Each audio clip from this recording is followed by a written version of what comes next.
Let's talk about the WNBA and the league's demise now that Caitlin Clark is no longer going to play this season. The WNBA and the Indiana Fever, Stephanie White, Amber Cox, all the way up and including, let's just keep it real, Kathy Engelbert, Adam Silver, the National Basketball Association, everybody that participated in the farce. Caitlin Clark's season is officially over, and the WNBA has no one to blame but itself.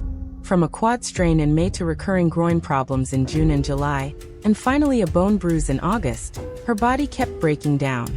Clark's absence for the remainder of the season isn't just a personal loss. It's a league-wide disaster born from poor officiating, weak communication, and constant physical targeting of a single player. Fans are furious, demanding answers, refunds, and calling for boycotts. And the league's response? Silence at best. How did the WNBA allow its biggest star to fall apart in just 13 games? And what does Commissioner Kathy Engelbert have to say about it? Tell us in the comments below if you believe the league is responsible. Let's dive in. Caitlin Clark, out for the remainder of the 2025 season, something we all think we knew was coming after what Stephanie White said earlier today. We couldn't be too sure until we see it for ourselves. And with this announcement from the GOAT's mouth herself, Caitlin Clark won't be returning this season, nor if the Indiana Fever make the playoffs. How many times did referees just stare straight ahead while Clark was shoved into a screen, grabbed by the jersey, or knocked completely off balance, only to act as if nothing had happened? That's the part that frustrates fans most. Everyone saw it in real time, possession after possession. Clark was hammered coming off curls, thrown into help defense, and even double-teamed before she could touch the ball. Officials had countless chances to blow the whistle. Instead, they swallowed it. Over time, this became a pattern that the Washington Post eventually documented. This wasn't one overly aggressive team. It was the entire league taking liberties with the player who had instantly become the face of women's basketball. Well, it all started last year, in her rookie season, where she received 20% of all the flagrant fouls in the league.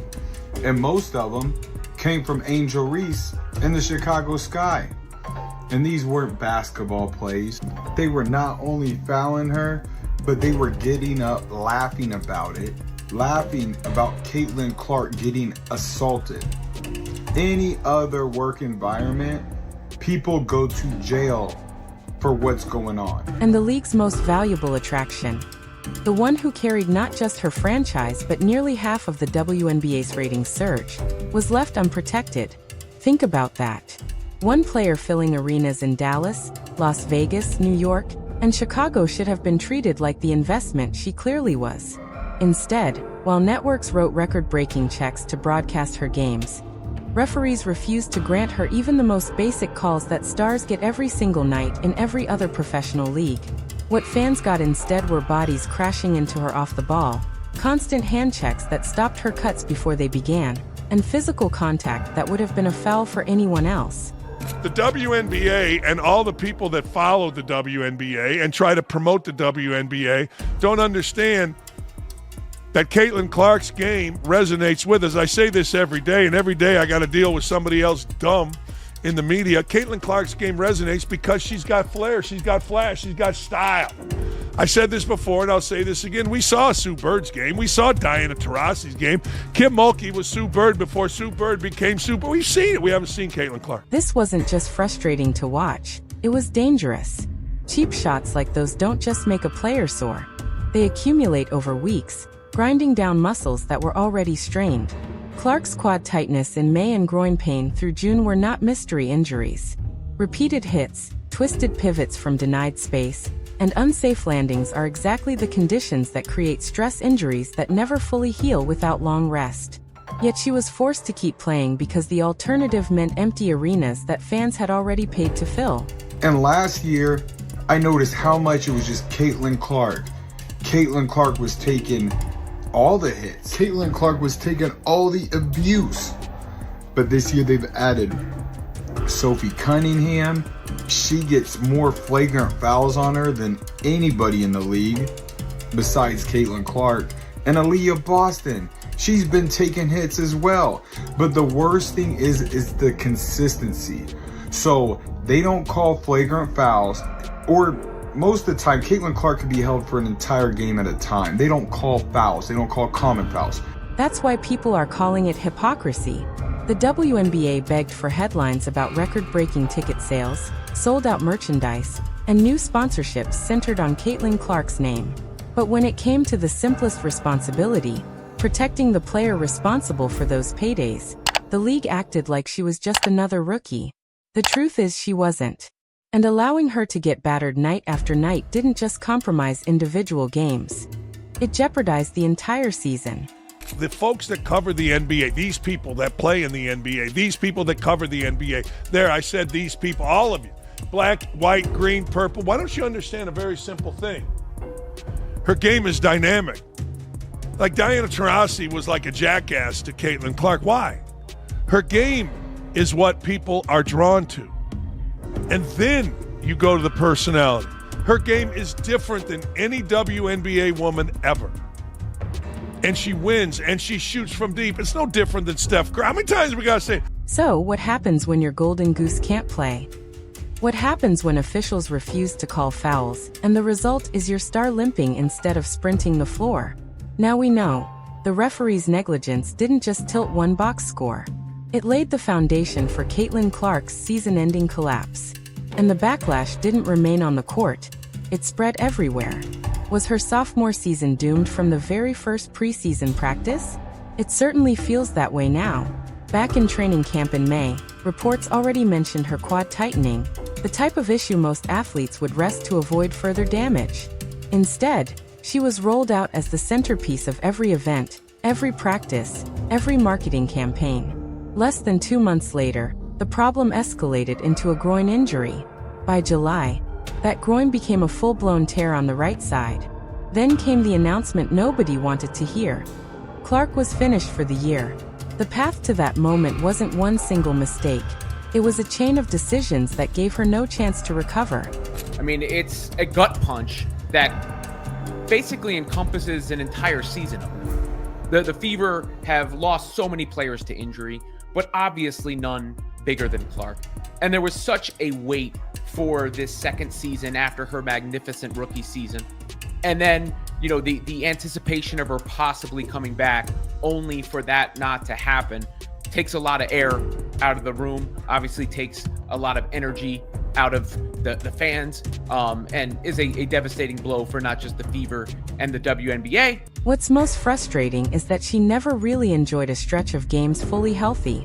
She was listed day-to-day at least 3 different times, each labeled as precautionary, like that word should comfort fans. But what precautionary meant in the WNBA was rushing the league's top star into brief treatment, taping her up, and throwing her back onto the court the same weekend. It was like watching someone sprint on one leg while being told they were fine. Clark, a 2-time All-Star and the 2024 WNBA Rookie of the Year, has been sidelined suffering a right groin injury during the Fever's 87-77 win over the Connecticut Sun on July 15th. If you guys remember that game, Caitlin Clark put the team on her back in the winding minutes to give the Indiana Fever that lead. Clark also suffered a bone bruise at a later date during her recovery process. That's where the mismanagement becomes clear. Anyone who follows sports knows injuries worsen when players don't get proper recovery time.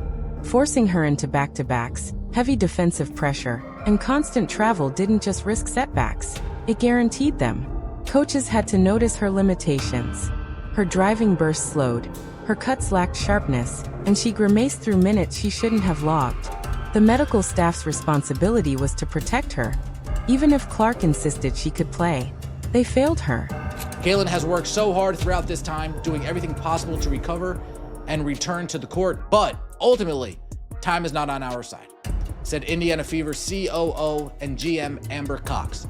While we will continue working with Caitlin and provide her with every resource we have available, there is not enough time left in our season for her to safely return, and her long-term health and well-being remains our top priority. We are looking forward to having her back at full strength to start the 2026 season. Clark appeared in 13 games during the regular season, averaging 16.5 points, 8.8 assists, and 5 rebounds per game, while helping lead the team to the 2025 WNBA Commissioner's Cup title. Think about the hours she said she was grinding away just for a chance to return. Hours in the gym strengthening everything around the injury, only to end up back at square one again. Fans were fed updates about probable return dates, but inside the locker room it was obvious her body wasn't responding the way it needed to. The public was strung along. Stadiums promoted road matchups featuring Clark, and fans bought tickets expecting to see her play. All the while, she was nowhere near 100%. That disconnect still stings. And this is what Caitlin wrote. I had hoped to share a better update, but I will not be returning to play this season. I spent hours in the gym every day with the singular goal of getting back out there. Disappointed isn't a big enough word to describe how I am feeling. I want to thank everyone who had my back through all the uncertainty. This has been incredibly frustrating, but even in the bad, there is good. The way fans continue to show up for me and the fever brought me so much joy and important perspective. I'm so proud of how this team has only gotten stronger through the adversity this year. Now it's time to close out the season and claim our spot in the playoffs. So, was revenue prioritized over her health? It's hard to see it any other way.